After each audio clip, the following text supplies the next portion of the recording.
When I started, I was a school teacher, college grad. I thought anybody who messed around with racing had to be crazy until I got into it and met the people, and they're the salt of the earth. If you think back, there are probably three people who you knew changed the face of sprint car racing.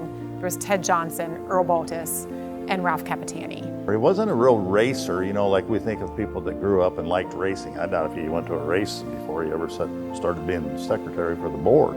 I think that the day he died, he couldn't change a spark plug in a car. He knew nothing about cars. He knew nothing about racing. I think everybody didn't really realize, you know, he was a football coach as well. He was a total people person. He knew exactly what to say to the person. He just had this overbearing, bigger than life type persona around him that he was just, you know who the boss of Knoxville Raceway was when you came here. In racing, in life, in business, you have to have one chief. He was the chief.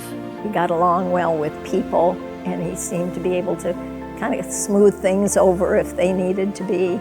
You know, I learned so much about people in those early years in the 70s, probably in the 80s, from him. And so I watched him deal with people that were angry. And he had this way of, no matter what the incident was, by the end of the night, they had a beer and they shook hands and they went on their way. That's probably one of the biggest things I learned from him. Cappy was a mentor type person. I think you get that from being a teacher, but he was a natural at it. He was the boss, but he also had the other side of him that was able to, you know, like I said, put your arm around you if you had a bad night. I think being a coach and a teacher was really what made him so great on my end of it as far as the racers were concerned. I think he understood us more than most promoters.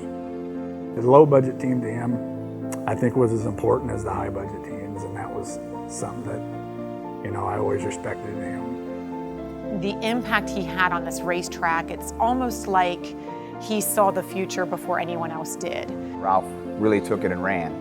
And Ralph was really instrumental in raising the purses a bunch.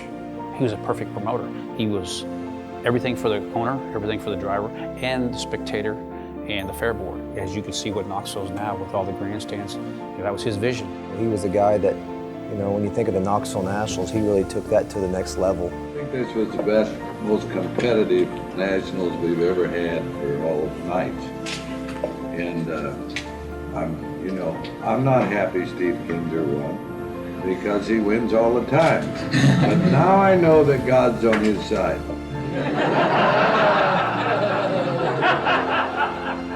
Cappy was the one who saw that this event was for the fans. He took care of the drivers. It's a great payout, but the event was for the fans. He enjoyed the fans a lot. He made a lot of wonderful friends from all over the world, really, from all over that came. He not only cared people about the sport, the town, everyone. He was Knoxville Raceway. I mean, for anyone who comes to the Nationals now, he was the person who made the Knoxville Nationals what it is today. And you know, what he's done here is going to be remembered forever, so that's pretty cool. I guess you don't realize how much you miss somebody till they're gone, but I kind of remember Cappy as, Cappy was a guy, not only could be a friend, he was kind of a father figure to me, so I'm going to remember him like that. And there was no question, no subject I couldn't talk to him about. Just all around great guy. I mean, he was a great dad. He cared about everything, was invested in what we did as sons, and a good family man. You know, every time I drive by this place, I'll probably think about him. But I will just remember him as a good, faithful person, and he was fun. We had a lot of good times together. Cappy. Cappy. Cappy. Cappy. Cappy.